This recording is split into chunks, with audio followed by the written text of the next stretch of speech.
O Senhor esteja convosco. Proclamação do Evangelho de Jesus Cristo, segundo Lucas. Naquele tempo, Maria disse: a minha alma engrandece o Senhor, e o meu espírito se alegra em Deus meu Salvador, porque olhou para a humildade de sua serva. Doravante todas as gerações me chamarão bem-aventurada, porque o Todo-Poderoso fez grandes coisas em meu favor. O seu nome é santo, e sua misericórdia se estende de geração em geração a todos os que o temem. Ele mostrou a força de seu braço, dispersou os soberbos de coração, derrubou do trono os poderosos e elevou os humildes. Encheu de bens os famintos e despediu os ricos de mãos vazias. Socorreu Israel, seu servo, lembrando-se de sua misericórdia, a favor de Abraão e de sua descendência para sempre. Maria ficou 3 meses com Isabel, depois voltou para casa. Palavra da salvação.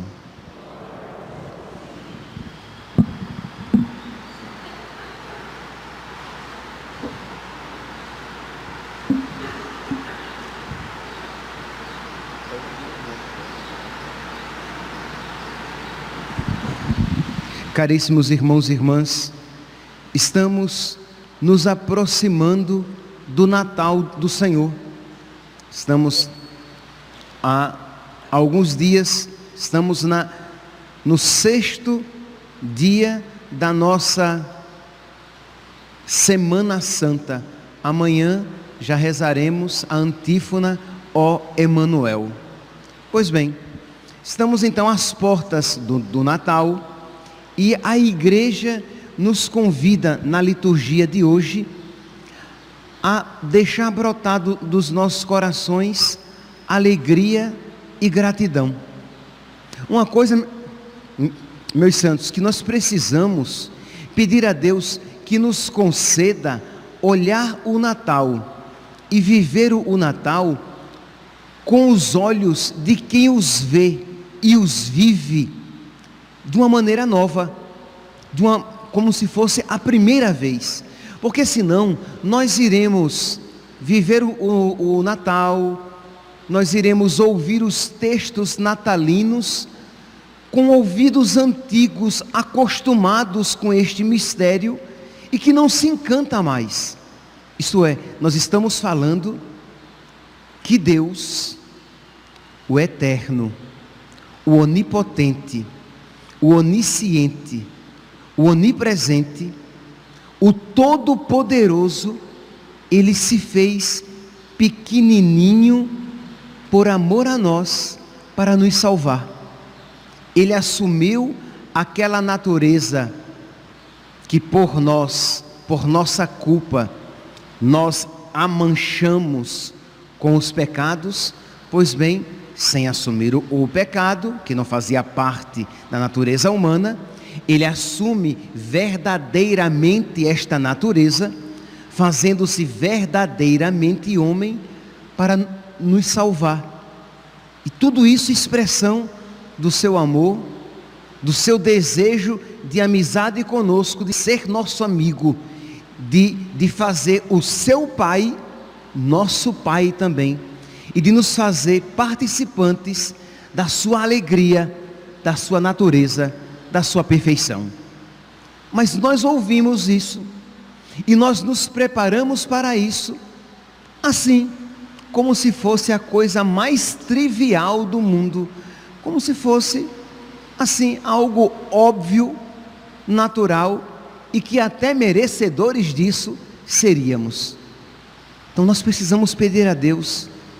Por isso que é importante que nós sejamos um pouco mais assíduos na nossa oração, nesta Semana Santa que antecede o Natal, pedindo a nosso Senhor que Ele nos ilumine a alma, que Ele nos ilumine a inteligência, que Ele nos ilumine os afetos, o coração, para que nós vivamos de uma maneira nova. para que nós ouçamos os textos natalinos de uma maneira nova, para que nós contemplemos o presépio na noite de Natal de uma maneira nova e que nós possamos nos surpreender com o amor de Deus. E não que nós apenas olhamos como quem já olhou tantas vezes e nada de novo dali consegue tirar. Pois bem, então o Evangelho de hoje nos apresenta a Virgem Maria com o coração cheio de alegria, cantando os louvores a Deus. Se nós olharmos essa história de salvação a partir da nossa perspectiva, né? Olhando para a Virgem Maria, nós veremos o quê? A sua generosidade, a sua fidelidade. Ela foi sim a Deus, Deus que lhe propôs algo inaudito, inesperado, e ela com total generosidade responde sim à vontade de nosso Senhor, e isso deve nos inspirar também a generosidade no nosso sim com relação a Deus. Mas se nós pudéssemos olhar esta realidade a partir da Virgem Maria, nós veríamos que do coração dela brota pura gratidão. Isto é, como ela é grata por Deus ter olhado para a sua pequenez. Como ela é grata por Deus a ter escolhido para, a partir das suas entranhas, fazer nascer o seu Filho Salvador, Redentor. Deixa eu dar aqui fazer uma outra comparação que talvez se torne mais clara para nós. Às vezes, quando vocês vêm aqui, nós temos vários seminaristas aqui na missa hoje. Então, muito bem. Então a gente olha para os seminaristas, e normalmente a atitude nossa de fiéis católicos é o quê? Nossa, meu santo, que bonito, você vai dar sua vida a Deus. Você poderia casar, você poderia ter uma família, você poderia fazer outras coisas, mas você deu a sua vida a Deus. E é bom que haja isso no coração católico, isto é, por um lado, a nossa atitude para com eles é essa, isto é, nós somos gratos, porque eles estão dando a sua vida a Deus, mas a atitude deles em relação a Deus deve ser o quê? Meu Deus, como eu sou grato pelo Senhor ter me escolhido, como eu sou feliz, enquanto as pessoas externas olham e dizem, nossa, Ele está dando a vida deles, eles por sua vez dizem o quê? Senhor, como eu sou feliz pelo Senhor aceitar a minha vida. Então, a liturgia hoje é esse aspecto, isto é, a alegria, que nós muitas vezes vivemos a nossa fé a partir desse aspecto penoso. Nossa, eu tenho que ser obediente a Jesus. Nossa, eu tenho que ser obediente aos mandamentos de Deus. Nossa, eu tenho que seguir, eu tenho que me esforçar para seguir Jesus Cristo. Quando na verdade a nossa atitude deveria ser, nossa, que alegria, Deus me deu a graça de conhecer o que lhe agrada o coração. Nossa, que alegria, eu posso viver, eu já sei o que é pecado e eu vou abandonar o pecado e eu vou viver na graça. Nossa, que alegria, Deus veio a mim, Deus veio a nós e se manifestou, e manifestou qual é o verdadeiro caminho da verdadeira alegria, já aqui neste mundo. Nossa, Deus me abriu os olhos para que eu veja o que é mal e para que eu veja o que é bom, e Deus já me dá a graça de eu viver já aqui na terra o início do céu. Então é esta alegria da Virgem Maria, a gratidão. Deus olhou para a minha pequenez e Deus me escolheu. Se ela fosse, nem de longe, né?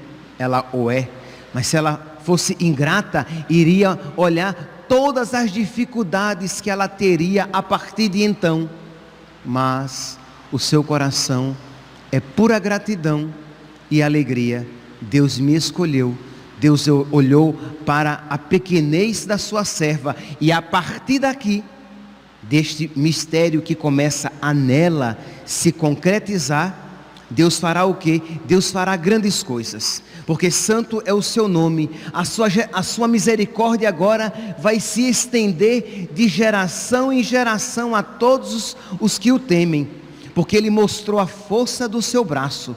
Ele vai derrubar os poderosos dos seus tronos, Ele vai dispersar os soberbos de coração, Ele vai elevar os humildes, e Ele vai encher de bem os famintos. Então todas as graças que Deus agora abundantemente vai começar a realizar por meio da encarnação do Filho de Deus no ventre da Virgem Maria. Pois bem, a partir do Evangelho nós vemos então esta gratidão e esta alegria cantadas, gratidão e alegria cantadas pela Virgem Maria. Quando nós olhamos a primeira leitura, nós vemos Ana, um protótipo, uma imagem imperfeita, mas uma imagem da Virgem Maria. Ela também aqui, se vocês virem o Salmo é um cântico de ação de graças de Ana. Cântico este que muito provavelmente inspirou o Magníficat da Virgem Maria. Ela conhecia este cântico de Ana. O arco dos fortes foi dobrado, foi quebrado, mas os fracos se vestiram de vigor. Os saciados, os ricos, se empregaram por um pão, mas os pobres e os famintos se fartaram. Muitas vezes deu à luz a que é estéril, mas a mãe de muitos filhos definhou. É o Senhor quem dá a morte e dá a vida, faz descer a sepultura e faz voltar. É o Senhor quem faz o pobre e faz o rico. É o Senhor quem nos humilha e nos exalta. O Senhor ergue do pó o homem fraco, e do lixo Ele retira o pobrezinho, para fazê-lo assentar-se com os nobres, num lugar de muita honra e distinção. Então Ana aqui também está cantando os louvores de Deus. E por quê? Por que Ana está cantando os louvores de Deus? Por que no coração de Ana há tanta gratidão e alegria? Porque um menino lhe foi dado. Percebe aqui que eu estou usando a expressão tão própria do Natal. Ora, meus santos, Ana está tão alegre por um menininho, um ser humano, uma pessoa humana, que também tinha pecado, que será grande, é verdade. Samuel será o grande profeta, será um grande profeta, mas em comparação ao menino que nos será dado, Samuel não é nada. E Ana, por causa daquele menino, canta. E nós, por causa do menino que nos será dado, nós também devemos cantar com muito mais alegria do que Ana. Mas vamos lá. Mas qual é o contexto dessa história de Ana? Ana era casada com Elcana, e Elcana tinha duas esposas. Na época, isso era permitido. Então, Elcana tinha Ana e Fenena como esposas. Fenena tinha vários filhos, e Ana era estéril. E diz a palavra que todos os anos, quando eles iam realizar o sacrifício, era um tipo de sacrifício de comunhão. Você oferecia umas carnes a Deus e recebia uma parte delas para comer aquelas carnes, para se alimentar com aquelas carnes. E cada mãe recebia uma porção para comer com seus filhos. E diz que Elcana ia, eles ofereciam sacrifício, e Fenena, como tinha vários filhos, Fenena recebia várias porções. E Ana, como não tinha nenhum filho, recebia uma porção apenas e ia comer sozinha. E Fenena não se dava por satisfeita e ficava humilhando, chamando-a de estéril, de mulher infeliz, de você é má. uma castigada, por isso que você não tem filhos. E diz aqui a palavra em 1 Samuel, capítulo 1, versículo 7, que Ana chorava e nem sequer comia. E isso durou vários anos. Isto é, esta humilhação e esta súplica constante, porque Ana era uma judia. Então, sem sombra de dúvidas, ela rezava, era uma israelita, e ela rezava e pedia a Deus que lhe livrasse da maldição, porque na mentalidade de então, uma mulher que não era fecunda, era uma mulher amaldiçoada. Então nós podemos aqui imaginar, meus santos, o tempo em que ela sofreu. E a pergunta é: quanto tempo ela sofreu? Nós não sabemos. Então isso também é um ensinamento para nós. E eu digo isso, meus santos, não quem do alto, não tão alto assim, do seu púlpito prega e fala, mas como quem olha para si também e vê. É difícil sofrer as demoras de Deus. É difícil sofrer as incompreensões de Deus. Isto é, nós nem sempre neste mundo compreenderemos a maneira de Deus agir. Nós só sabemos por fé, embora nem sempre sintamos, mas nós sabemos por fé de que, se estivermos na graça de Deus, tudo concorrerá para o nosso bem. Tudo concorre para o bem daqueles que amam a Deus. Então, se eu estiver na graça, se eu estiver na amizade com Deus, se eu estiver, vamos dizer de uma maneira bem simples, se eu estou podendo comungar, recebendo Jesus na Eucaristia, eu estou em estado de graça. Se eu estiver em estado de graça, tudo concorrerá para o meu bem. Pois bem, e Ana então, durante um tempo que não nos é sabido, que nós não sabemos, durante um tempo, Ana sofreu esta humilhação e o silêncio de Deus, até que um dia, em uma dessas idas para o sacrifício, diz que então Ana se levantou e com a alma cheia de amargura, diz aqui, depois da refeição em Silo, lá no templo de Silo, enquanto o sacerdote Eli estava sentado em sua cadeira junto à porta, Ana se levantou e com a alma cheia de amargura, pôs-se a rezar ao Senhor, chorando sem parar. Só que ela chorava e rezava interiormente. O seu sofrimento era tão profundo que ela nem sequer murmurava palavras. Enquanto o comum da oração do povo de Israel era rezar em voz alta, ou pelo menos murmurar palavras. E o sacerdote Eli olhou e viu só aquela mulher balançando o corpo, chorando, sem dizer nada. E nem todo sacerdote é santo, né? Julgou no coração e está bêbada. Não tem vergonha não de estar bêbada aqui no templo. E vai lá o sacerdote Eli e diz: não, antes disso, vamos lá. Antes disso, ela ali chorando, ela promete: Senhor, me dá um filho, dá-me um filho, e eu o darei a ti. No desespero, né, no sofrimento, ela faz aquela prece. Pois bem, vem então o sacerdote Eli e diz, versículo 14: até quando, minha filha, durará esta tua bebedeira? Livra-te do efeito do vinho. Isto é, bêbada já, uma hora dessa. E ela humildemente se volta para o sacerdote. Ela poderia se levantar com impaciência, dizer: eu estou aqui sofrendo e o Senhor me julgando, que coisa. Não, ela foi humilde, e Deus não resiste aos humildes. Os humildes movem a mão de Deus, e aquela humildade daquela mulher comoveu o coração de Deus, da mesma maneira que a humildade daquela cananeia, que estava lá dizendo: Senhor, a minha filha está doente, e Jesus diz: olha, minha filha, não fica bem eu dar o pão dos filhos aos cachorrinhos. E ela diz: é verdade, Senhor, mas os cachorrinhos, eles comem as migalhas que caem das mesas dos seus donos.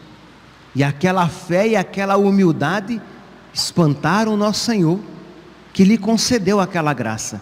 Pois bem, diante de uma palavra tão ofensiva para aquela mulher tão ferida, e quando nós estamos, vocês sabem muito bem, quando estamos feridos, nos tornamos mais sensíveis ainda. Quando estamos sofrendo, nos tornamos mais sensíveis ainda. Então aquilo ali foi doloroso para ela. E ela diz: meu Senhor, não é verdade. Eu sou uma mulher que sofre. Não bebi vinho nem licor. Eu estava derramando a minha alma diante do Senhor. Não creias que esta tua serva seja uma descarada. Isto é, não pense que esta sua serva seja uma mulher de má vida. Não. Se estive falando até agora, foi por puro abatimento e aflição. Eu estou sofrendo. E diz então que o profeta, ao ouvir aquela palavra, diz: minha filha, vá em paz, e que o Deus de Israel te conceda o que tu pediste. E ela vai para casa, e ela diz que ela se deita com seu marido, e ela concebe um filho, que lhe dá o nome de Samuel. 1 ano se passa, e Eucana volta para o templo lá de Silo, e ela diz: meu marido, eu não vou agora, porque o meu filho está desmamando, mas quando ele desmamar, eu irei para o templo e o oferecerei a Deus para sempre. As crianças desmamavam em torno de 2 anos, e aos 2 anos ela foi e ali entregou. Era mais ou menos como se entrega um filho no seminário sem direito a férias. Seminaristas lá não tinham férias. Entrava no templo, ia viver com o sacerdote para sempre. Diz aqui, se vocês lerem a história completa, que ela ia de ano em ano e levava uma túnica para ele, que ele usava no templo para servir o sacerdote. Mas desde os 2 anos, a Deus ela entregou. Percebe aqui, meus santos? Primeiro, a fidelidade da promessa. Ela prometeu e ela cumpriu. Não se promete a Deus as coisas e depois a gente quase culposamente se esquece. Se você prometeu a Deus algo, cumpra. Ela prometeu que daria, que se tivesse um filho, a Deus ela daria. E quando ela tem, imagine, agora que ela não é mais estéril, o normal seria o quê? O esperado, que ela se agarrasse a esse menino, mas ela prometeu que a Deus daria, e com 2 anos então, ela o deixa no templo. Por quê? Por gratidão. Deus ouviu a minha prece. Meus santos, só os gratos compreendem esta oferta, este sacrifício.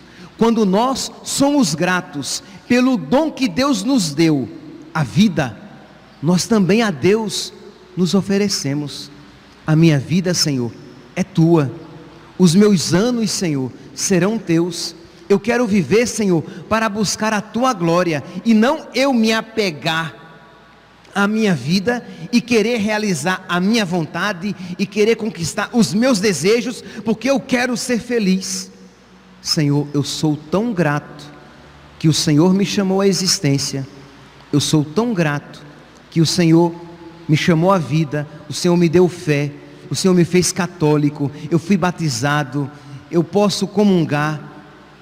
Eu sou crismado. Eu sou casado. Eu sou casada. Eu quero, Senhor, viver para Ti. Eu dou a minha vida a Ti. Meus irmãos, hoje, neste 22 de dezembro, já próximo do Natal, nós também somos chamados ao quê? A nos oferecer a Deus em gratidão e alegria.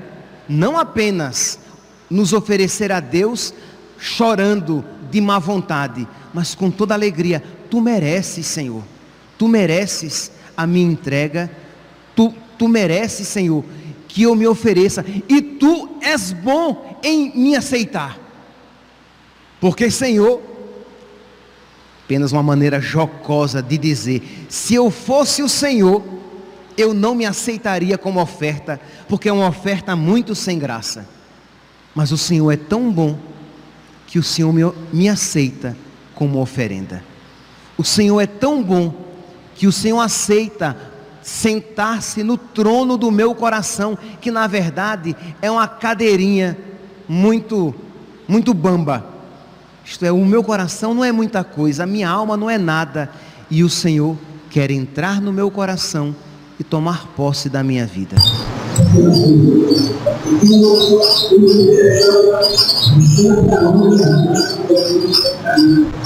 Que ela interceda por nós, para que sejamos generosos também. Só para os mais curiosos, depois ela teve mais 5 filhos.